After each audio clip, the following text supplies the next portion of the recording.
Assalamualaikum warahmatullahi wabarakatuh. Perkenalkan, nama saya Siti Nuridayanti Rahman, NIM 190 32 11 00 86 dari kelas Tata Niaga Produk Agribisnis B. Nah, di sini saya akan menjelaskan mengenai hasil kerja saya, yaitu di ujian tengah semester mengenai tata niaga komoditas beras di Desa Arosbaya, Kecamatan Arosbaya, Kabupaten Bangkalan. So, buat kalian simak terus ya videonya. Nah, pada pembahasan yang pertama, saya akan membahas mengenai apa sih perbedaan dari barang pertanian dan juga barang non-pertanian. Nah, kita lihat contohnya terlebih dahulu. Contoh dari barang pertanian itu contohnya adalah padi, jagung, sayur mayur, dan buah-buahan. Sedangkan untuk contoh dari barang non-pertanian itu seperti baju, sepeda motor, kemudian kompor gas, pokoknya hal-hal yang berhubungan dengan industri ataupun hal yang hubungan dengan pertambangan. Nah, kemudian apa sih perbedaan dari barang pertanian juga non pertanian? Yang pertama yaitu untuk barang pertanian itu jumlah permintaannya sangat banyak dan bersifat tidak elastis. Sedangkan untuk yang barang non pertanian itu lebih bersifat elastis. Nah, untuk yang barang pertanian itu biaya pengumpulannya relatif lebih tinggi karena biasanya untuk barang pertanian itu berada di desa, sehingga dari desa untuk dibawa ke kota itu biaya pengumpulannya sangat besar. Nah, untuk yang di barang pertanian itu biaya pengumpulannya relatif rendah, lebih rendah karena biasanya itu sudah terkumpul di satu titik. Nah, untuk perbedaan yang ketiga yaitu untuk kegiatan standarisasi dan grading di barang pertanian itu biasanya dilakukan ketika sesudah melakukan kegiatan produksi. Dan untuk yang kegiatan standarisasi dan grading di barang non pertanian itu dilakukan ketika sebelum melakukan kegiatan produksi. Dan perbedaan yang keempat yaitu untuk barang pertanian, petani yang sebagai produsen itu bersifat lebih pasif karena mereka berpikir ketika barangnya itu sudah laku, ya sudah alhamdulillah seperti itu. Sedangkan untuk yang di barang non pertanian itu produsen lebih aktif untuk mencari konsumen. Dan untuk yang perbedaan yang terakhir atau yang kelima yaitu untuk di barang pertanian, biasanya pihak pengumpul atau lembaga pengumpul di sini tuh memiliki peranan yang lebih aktif karena dia juga memiliki keuntungan yang lebih besar. Sedangkan pada barang non pertanian itu di pedagang perantara itu memiliki peranan yang lebih penting atau lebih utama karena dia juga memiliki kemampuan menghasilkan keuntungan yang lebih besar. Nah, pada pembahasan selanjutnya ini saya akan membahas mengenai pendekatan analisis dalam tata niaga. Sebelumnya, saya juga sudah melakukan wawancara kepada para petani dan juga dari beberapa pedagang pengecer. Nah, untuk pembahasan yang pertama yaitu mengenai pendekatan komoditi atau commodity approach. Nah, hal yang dibahas pertama yaitu luas lahan. Luas lahan untuk kegiatan pertanian yang ada di Desa Arosbaya itu kurang lebihnya adalah 15 kali 20 meter. Nah, untuk jenis bibit yang digunakan adalah serang. Alasan pemilihan jenis bibit serang ini karena mudah didapat dan juga harganya terjangkau. Sedangkan situasi permintaan dan penawaran komoditas beras di Desa Arosbaya, tepatnya di Pasar Arosbaya, itu selalu mengalami peningkatan di setiap tahunnya. Tetapi adanya peningkatan permintaan tersebut tidak diimbangi dengan luas lahan tanam ataupun luas lahan untuk kegiatan pertanian. Karena banyak masyarakat Arosbaya yang mengubah lahan pertanian menjadi perumahan. Nah, tetapi untuk permintaan dari berasnya itu alhamdulillah masih bisa tercukupi sampai saat ini. Nah, untuk selanjutnya yaitu mengenai tingkah laku konsumen. Nah, untuk tingkah laku konsumen dalam pemilihan jenis beras itu biasanya dilakukan dengan mempertimbangkan dari warna beras, putih atau tidaknya, kemudian ada kutu atau tidaknya, dan yang ketiga yaitu tidak potong-potong. Nah, untuk harga di berbagai tingkat itu biasanya dari petani itu harganya 6.500, kemudian dijual kepada pedagang pengumpul dengan harga biasanya dari pedagang pengumpul itu 7.500 dan dari pedagang pengecer itu harganya 8.500. Nah, untuk selanjutnya yaitu mengenai saluran pemasaran yang akan dijelaskan di slide berikutnya. Nah, untuk selanjutnya saya akan menjelaskan mengenai saluran pemasaran komoditas beras di Desa Arosbaya, Kecamatan Arosbaya, Kabupaten Bangkalan. Nah, saluran pemasarannya terdiri dari dua. Yang pertama yaitu dari petani, kemudian disalurkan kepada pedagang pengumpul, kemudian disalurkan kepada konsumen akhir. Nah, untuk saluran yang kedua itu dari petani, kemudian disalurkan kepada pedagang pengumpul, kemudian dari pedagang pengumpul disalurkan kembali kepada pedagang pengecer, dan yang terakhir yaitu sampai di tangan konsumen akhir. Nah, di sini untuk yang petani ketika hasil panen raya tiba, otomatis para petani tersebut akan membawa gabah kepada penggilingan, kemudian menggiling padi tersebut menjadi beras. Nah, beras tersebut kemudian dijual kepada pedagang pengumpul. Pedagang pengumpul di sini yaitu sama dengan penggilingan karena dari hasil penggilingan tersebut, biasanya petani langsung menjual di tempat penggilingan tersebut kepada pemilik yang memiliki penggilingan padi tersebut. Nah, setelah itu dari pedagang pengumpul itu disalurkan kepada konsumen akhir. Jadi ada beberapa konsumen itu langsung datang ke tempat penggilingan, kemudian langsung membeli. Tujuannya agar harganya lebih murah. Nah, dari petani itu harganya 6.500 karena di sini petani itu tidak mau menjual gabahnya secara langsung kepada pedagang pengumpul dengan alasan jika dijual secara langsung itu harganya akan lebih rendah. Kalau digiling terlebih dahulu, otomatis dia mendapatkan harga yang lebih tinggi, kemudian dia juga mendapatkan keuntungan berupa dedak yang bisa digunakan untuk memakan, untuk diberikan kepada ternaknya. Nah, ketika untuk yang saluran pemasaran satu tadi sudah selesai sampai ke konsumen akhir, untuk yang saluran pemasaran yang kedua dari pedagang pengumpul itu biasanya masih disalurkan kepada pedagang pengecer yang biasanya tersebar di Pasar Arosbaya. Nah, dari pedagang pengecer tersebut membeli kepada pedagang pengumpul itu harganya 7.500. Tetapi dari pedagang pengecer untuk dijual kepada konsumen itu dijual dengan harga 8.500. Itulah saluran pemasaran dan peranan kelembagaan dari setiap lembaga yang terlibat di saluran pemasaran komoditas beras di Desa Arosbaya. Pendekatan analisis dalam tata niaga di sini juga akan menjelaskan mengenai functional approach atau pendekatan fungsi. Nah, pada pendekatan fungsi ini dibagi menjadi 3 fungsi. Yang pertama yaitu fungsi pertukaran, yang kedua fungsi fisik, dan yang ketiga yaitu fungsi fasilitas. Nah, pada fungsi pertukaran di sini itu meliputi kegiatan penjualan dan juga pembelian. Semua lembaga, baik itu petani, pedagang pengumpul, ataupun pedagang pengecer, itu sama-sama melakukan fungsi pertukaran. Bedanya di sini, petani itu tidak melakukan kegiatan pembelian. Nah, untuk selanjutnya yaitu mengenai fungsi fisik. Nah, fungsi fisik ini melibatkan dari pengolahan, pengangkutan, kemudian juga pengemasan. Nah, lembaga-lembaga ini, baik itu yang petani, pedagang mengumpul, dan juga pengecer, itu sama-sama melakukan dari pendekatan fungsi fisik. Tetapi untuk yang fungsi fisik ini di pedagang pengecer itu lebih mengarah kepada pengemasan dan juga pengangkutan saja. Jadi lebih sedikit.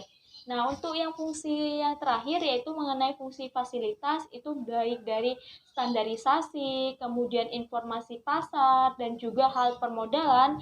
Ketiga dari lembaga yang terkait dalam saluran pemasaran komoditas beras di Desa Arosbaya itu semua lembaga sama-sama melakukan kegiatan di pendekatan fungsi fasilitas. Hal ini bertujuan untuk bisa mendapatkan perolehan yang lebih maksimal. Selanjutnya, saya akan membahas mengenai analisis struktur pasar pada komoditas beras di Desa Arosbaya, Kecamatan Arosbaya, Kabupaten Bangkalan. Nah, pada analisis struktur pasar ini, saya menggunakan analisis IHH atau Indeks Hirman-Herfindahl. Nah, untuk mencari IHH ini, kita harus mengurutkan dari kapasitas pembelian yang ada. Nah, sebelumnya saya juga sudah menyampaikan tadi di awal video bahwasanya saya sudah melakukan kegiatan wawancara kepada 4 pedagang pengecer.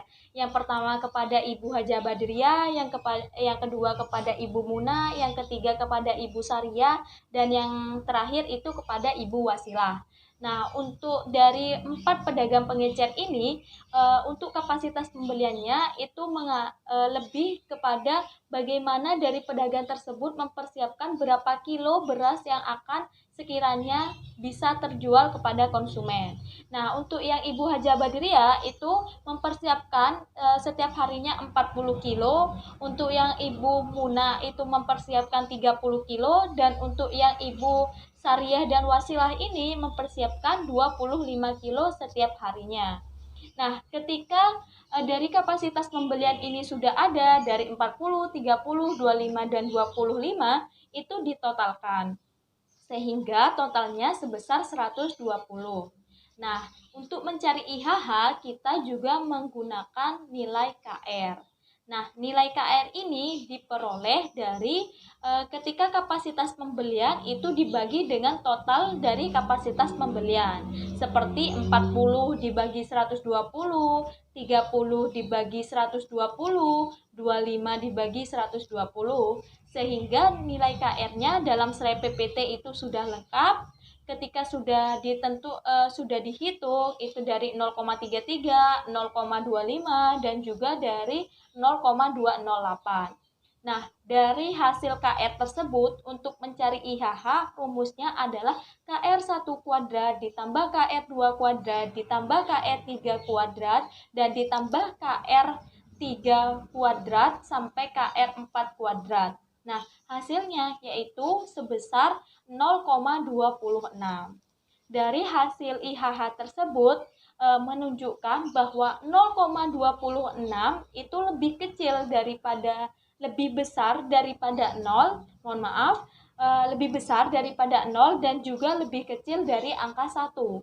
Hal ini mengindikasikan bahwa struktur pasar di komoditas beras pada Desa Arosbaya, Kecamatan Arosbaya, Kabupaten Bangkalan itu lebih mengarah kepada oligopoli atau oligopsoni.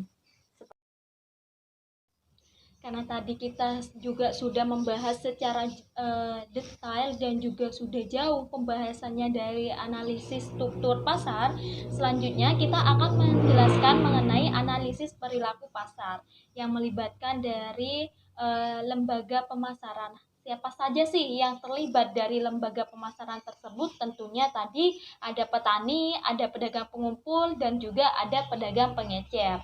Nah, untuk yang saluran pemasaran tadi juga sudah dijelaskan bahwa terdapat 2 saluran pemasaran. Yang pertama itu dari petani, kemudian disalurkan kepada pedagang pengumpul, kemudian dari pedagang pengumpul disalurkan kepada tangan konsumen akhir. Nah, untuk saluran yang kedua yaitu dari petani, kemudian disalurkan kepada pedagang pengumpul, kemudian dari pedagang pengumpul juga disalurkan kembali kepada pedagang pengecer, dan kemudian dari pedagang pengecer sampailah di tangan konsumen akhir. Nah, untuk yang kebijakan harga, untuk kebijakan harga di komoditas beras di Desa Arosbaya, Kabupaten Bangkalan ini belum ada kebijakan secara jelas dan secara pasti dari pihak pemerintah. Oleh karena itu, di sini petani itu langsung menentukan harganya dari pemikiran mereka pribadi. Tetapi untuk menentukan harga tersebut biasanya petani melakukan pertemuan dengan pembelinya tersebut sehingga dibuat kesepakatan harga di situ. Nah, untuk selanjutnya yaitu mengenai sistem pembayaran. Nah, berdasarkan hasil wawancara yang saya lakukan di Pasar Arosbaya, itu antara petani kepada pedagang pengumpul dan pedagang pengumpul kepada si pedagang pengecer ini itu biasanya dilakukan pembayaran secara tunai. Tetapi karena di sini saya terbatas hanya mewawancarai dari 4 pedagang pengecer, itu tidak menutup kemungkinan bahwa sistem pembayaran di pedagang pengecer yang lain atau dari petani ataupun dari pedagang pengumpul itu juga melakukan sistem hutang. Nah, untuk selanjutnya yaitu mengenai biaya pemasaran. Nah, di biaya pemasaran ini akan dijelaskan pada next slide. Nah, pada biaya pemasaran itu kita akan lebih melihat biaya-biaya dari setiap lembaga di setiap saluran pemasaran. Nah, semakin panjang saluran pemasaran, otomatis biaya yang digunakan itu juga semakin lebih tinggi. Nah, pada saluran yang pertama, itu kita kan hanya melibatkan dari petani, pedagang pengumpul, dan juga kepada langsung disalurkan kepada konsumen akhir. Nah, untuk yang petani di sini, karena petani itu tidak hanya menjual gabah kering saja, tetapi melakukan pengolahan, jadi biaya dari pemasaran yang dilakukan oleh petani itu juga lumayan tinggi. Hal ini dilihat dari indikator susut pengeringan, susut penyimpanan, kemudian pengolahan yang dilakukan secara penggilingan, pengemasan, dan juga pengangkutan. Nah, pada saluran yang pertama itu jumlahnya biaya pemasarannya mencapai Rp934. Nah, untuk yang di pedagang pengumpul di sini itu hanya biayanya meliputi biaya pengemasan yaitu sebesar Rp150. Nah, di sini tidak ada pengangkutan karena konsumen itu biasanya langsung datang ke tempat penggilingan ataupun kepada pedagang pengumpul tersebut. Sehingga untuk saluran yang pertama itu menghabiskan biaya sebesar Rp1.084.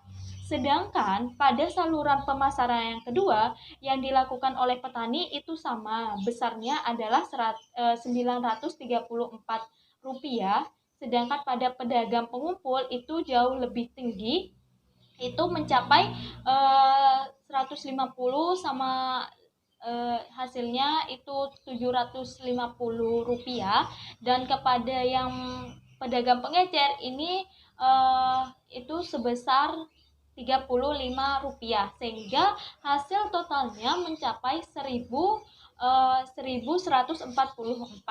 Nah, dapat disimpulkan bahwa saluran pemasaran yang satu ini lebih rendah biaya pemasarannya daripada saluran pemasaran yang kedua. Jadi, alangkah lebih efisiennya apabila komoditas beras ini langsung disalurkan dari petani kepada konsumen. Untuk selanjutnya, kita akan membahas mengenai analisis penampilan pasar.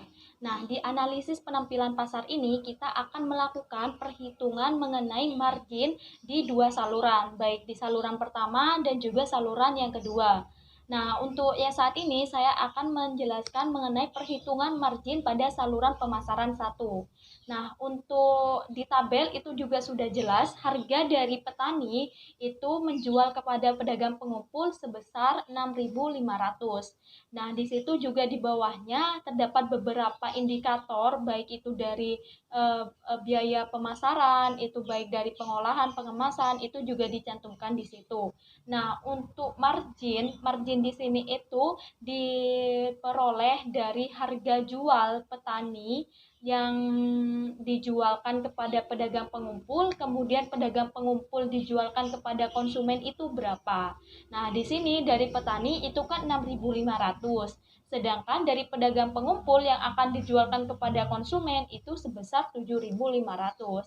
Sehingga margin untuk saluran pemasaran yang pertama yaitu 7.500 dikurangi dengan harga yang dari petani yaitu 6.500, sehingga margin pada saluran pemasaran yang pertama yaitu sebesar Rp1.000.